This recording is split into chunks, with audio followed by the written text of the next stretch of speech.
Zombie, Emmett Clarkson. I could be losing. Are you okay? Easy. Are you all right? You know, do I need to go get someone? Not okay. I'm not okay.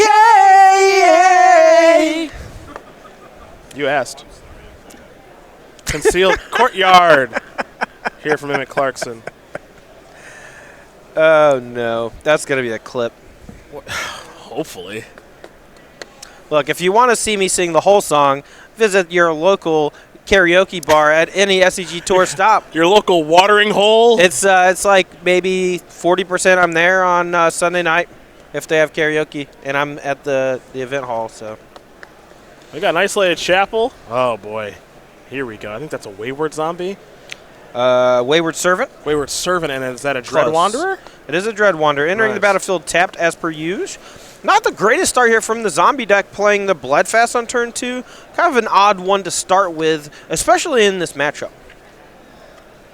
Earthshaker Kenra is going to come in here. Arr. So Wayward Servant's not a card we've seen a whole lot of out of zombies.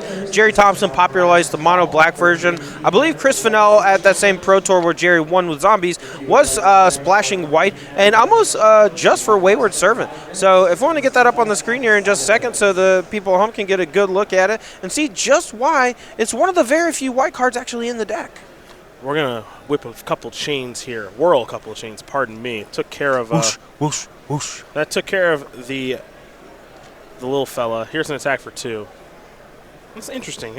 Emmett Clarkson's deck is more mid-rangey than I thought it would be because he's got Vraska's Contempt in there and Argyl's Bloodfast. Yep. He's got 1 copy of Walk the Plank, 2 copies of Fatal Push, quite a bit of removal actually, as well as Liliana's Mastery at the top end for some heavy hitting as well as creating additional creatures. Here's another Chain Whirler. The first one took care of Dread Servant. This one won't take care of anything. And now let's take a look at Wayward Servant here, because there's a swamp. It's going to activate that Argyl's Bloodfast. Big follow-up. A Graveyard Marshal. Going to take care of that Wayward Servant.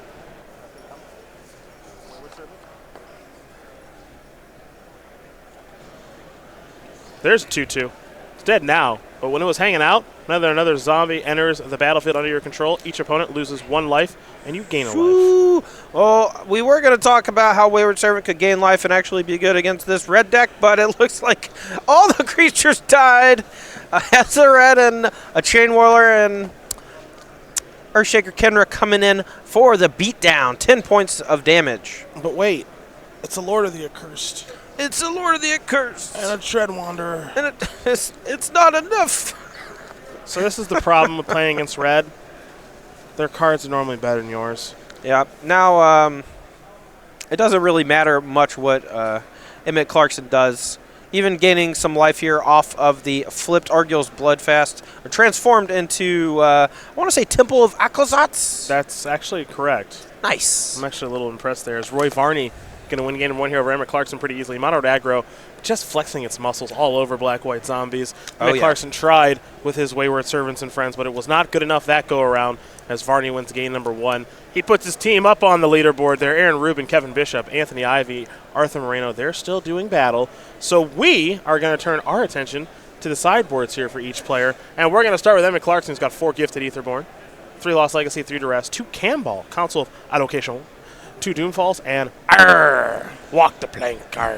So I think in this matchup, you want to get rid of some of your weaker, cheap creatures from the zombie side. Play a little bit more of a longer game. Hope that your removal spell like Vraska's Contempt target the more important cards like Chandra, Torch of Defiance, as well as Hazoret the Fervent. To that end, I want a bunch of Gifted Aetherborns. Your opponent's removal is going to get overworked at some point. And Gifted Aetherborn could trade up with a larger creature or just gain you some precious life points by attacking. I like Camball because there's a good chance that the mono red deck brings in a few more pieces of removal, and just punishing him for each piece by draining for 2 is pretty good. And then I don't mind Doomfall or Walk the Plank as just more means of interacting with the more problematic cards. Well, we go to the other side of things here for Roy Varney. 3 Glorybringer, 3 Rekindling Phoenix, 2 Chandra's Defeat, 2 Chandra Torch of Defiance, and a Braid, an Aethersphere Harvester, Banefire, Scavenger Grounds, and a Sorcerer's Spyglass. So we're just going to get a little bit bigger here. We're expecting a lot of fatal pushes, a lot of spot removal in general to go along with those cheap zombies. I think you can afford, again, to take out some of your cheaper creatures and just go over the top of them. Rekindling Phoenix is very good in this matchup. The only removal spell that takes care of it is Vraska's Contempt. Glorybringer is a huge hit because it takes care of a lot of those Lord effects while also being a flyer. And zombies are traditionally great at gumming up the ground. I don't love Planeswalkers in this matchup. I think they're too easy to take care of from the black-white zombie side. Not only can they be hit with a Vraska's Contempt for very little value, but also they can just be attacked if they flood the board and you fall too far behind. More removal in a Braid is probably pretty good. Banefire probably a little too inefficient to be worthwhile. The Scavenger Grounds, I think, does come in not only to help cast the more expensive cards like Glorybringer and Phoenix, but also just as an exiling way to affect the graveyard so those zombies don't come back again to bite you. Well, those are the options there for both players. And we'll see which route they opt to go here as Roy Varney flexed his muscles, as Mono Red oftentimes does, off the power of Hazoret the Fervent, taking care of Emmett Clarkson and his black-white zombies deck. We are going to watch game number 2 in just a moment, but first, a couple of words from our sponsors.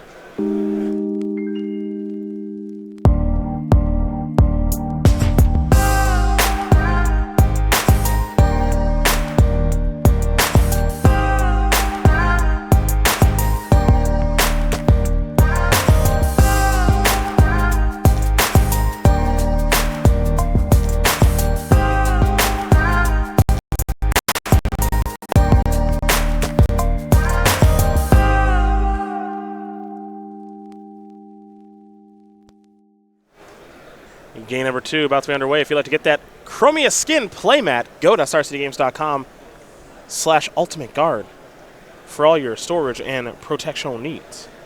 So neither player here opening with a 1-drop. I think that's indicative of this type of matchup after sideboard. Players want to cut a lot of their lower impact cards in favor of big hitters as the game goes. You want to see more Glorybringer, more Liliana's Mastery, and fewer things like Dread Wanderer. Land number 3, Lord of the Accursed. Yes. No removal spell on the Wayward Servant means that we're going to get that trigger, the 1-point life drain, and the +1/+1 from the Lord, dealing an extra point of damage on the swing. Well, this is interesting. Roy not really having anything to do thus far, though. A Chain Whirler does kind of put a roadblock out here a little bit. A little bit, but another Lord completely solves that issue. But a removal spell on the Chain Whirler means we're attacking in for 5. What do we got here? Another Lord. Yeah, a drain for 1, and this is a smash for 7. And Chain Whirler is basically in chump block mode if it wants to jump in front of anything. Well, here comes the Wayward Servant. That's a 4/4. Lord of the Accursed is a 3/4. Life looking pretty good here for Emmett Clarkson. Turn 4, already have your opponent down to 7. That's nuts. All zombies gain minutes on the turn. You would think, how often does that flavor text come up? How often does that activated ability come up? More than you think, actually. Yeah, once you start getting Lords in play, if your opponent has a few big creatures, you don't really want to attack. You want to generate a large battlefield and ultimately wait for your Lord of the Accursed to give everything else menace and swing into the red zone and make combat very difficult for your opponent. See if there's a Liliana's Mastery or something else coming here from Emmett Clarkson, who's off to a great start, but a Rekindling Phoenix can cause a lot of problems. That is quite the roadblock. I think a Mastery is effectively GG's. Campbell. Didn't expect that one. Yeah, I talked about it a little bit in the sideboard as a way to punish the opponent for playing removal spells. I don't know how good it is in the matchup, but it's certainly fine. The 2-point life swing could ultimately end up mattering, and if they're not targeting the combo, that means that every future removal spell they play is going to continue to drain for 2. Chain Whirler and Rekindling Phoenix are looking to do some blocking here in just a moment, so we'll see where these two creatures are going to go. If Varney decides to double block, he's going down to a precariously low life total. A double chump here seems a bit more fitting, although not exactly a chump with a Rekindling Phoenix. Yeah, I was going to say, if the Zombies deck doesn't have a removal spell here or anything like that, it's going to end up... Wow, okay. And now Wayward Servant should die too. Yeah, the Wayward Servant will die post-combat because it does have 3 damage on it from the Chain Whirler, and it's only a 3/3. So yep, that's dead now. And Rekindling Phoenix, of course, you'll get your little egg token. If we have one of those, of course, we'll get one. Now there's a Gifted Aetherborn. That actually ended up a lot better for Roy Varney than I was expecting. Same. All right, Rekindling Phoenix is back. All right, looks like he has a Glorybringer in hand, so if he has a 5th land, he can play that and take out the Lord of the Accursed and stem most of the bleeding that's been done here by the early aggression from this Black-White Zombie deck. Yeah, this Black-White Zombie deck got off to a really, really fast start this game. Wayward Servant into double Lord of the Accursed, but now the problems are starting to come up here where red, its cards individually are so powerful. You see Rekindling Phoenix earlier, now you see Glorybringer. We're going to get an Exert trigger. It's going to take care of Lord of the Accursed, as you mentioned, Todd. And now, yeah, sure, Glorybringer doesn't get to untap next turn, but the turn after that it does. Maybe it picks something else off. Meanwhile, Rekindling Phoenix is just going to it's going to hang out. Yep. That's what it's going to do.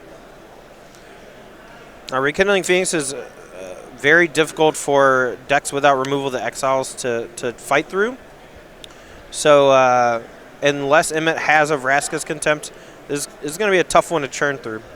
A Wayward Servant's going to come down, but again, not going to do all that much. Now, Glorybringer, it's not going to untap. We're going to head back over to Roy. Again, you see the power of Mono Red aggro. 2 mythics on the battlefield. Well, actually, Glorybringer's a rare. I take it back. Rekindling Phoenix is a mythic. And we might see another mythic or some other busted card here from Mono Red. Kari Zev. It's actually a pretty good one here. Now, noticeably, I believe Varney has 2 copies of Shock in hand. However, with the Chem Ball on the battlefield, the Shocks are looking pretty bad. Every time he casts one, he's going to deal himself 2 damage, and the zombie player is going to gain 2 life. It's not a good look. Yeah, well, you can imagine that Chem Ball is, that's next for Glorybringer to eat alive. Here comes an attack. Interesting attack here. No, he drew the Inferior Deadlands. I don't mind this attack. If he wants to trade with the Rekindling Phoenix, you gain 2 life to start. It's not that bad. And also you just use the Deadlands, which is an excess land at this point, to take care of the elemental token that the Phoenix generates. Well, I guess the question now is Roy Varney willing to put his Rekindling Phoenix in front of that Gifted Ether Boom? Looks like the answer is no. I love this play. First strike and then shock? First strike, shock. Yes, you take 2 from the Chem Ball and gain 2 life. However, first strike means that you don't die to the Death Touch, or they gain the 2 life anyway. Yeah. And with Glorybringer about to untap, this could be bad news for Emmett. Yeah, and what this also effectively does is make that If Near Deadlands not a particularly relevant card at this stage, where it may have gotten relevant had Rekindling Phoenix blocked. Instead, we're going to see Rekindling Phoenix still hanging out on the battlefield. Now we're going to go back over to Roy. And Roy actually can get pretty aggressive here if he wants to, Todd. He can serve him with Glorybringer, Rekindling Phoenix, and that Kari Zev, kill Chem Ball with the Exert trigger, and then shock that Wayward Servant. Yeah, I think think a pretty good turn to me. That's definitely the play, for sure. And you want to make sure, you don't want to shock, obviously you want to take care of the Chem Ball first, but you also want to make sure that your opponent doesn't kill Glorybringer before attacks, and because that would definitely change your decisions on how you would attack for the turn. Well, there is your shock. Everything that we thought could happen this turn did. It's also 4, 8, 9, 10, 11 points of damage, yep. And this game could be over next turn. Yeah, he's already down to 8. There's a ton of power on the battlefield, and it looks like he also just has another Rekindling Phoenix on backup.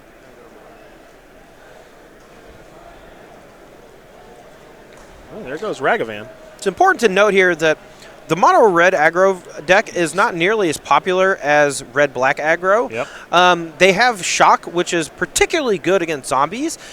It could be that Emmett Clarkson's black white zombie deck is actually just better positioned against the red black aggro decks, but a lot worse against mono red just simply due to the existence of shock.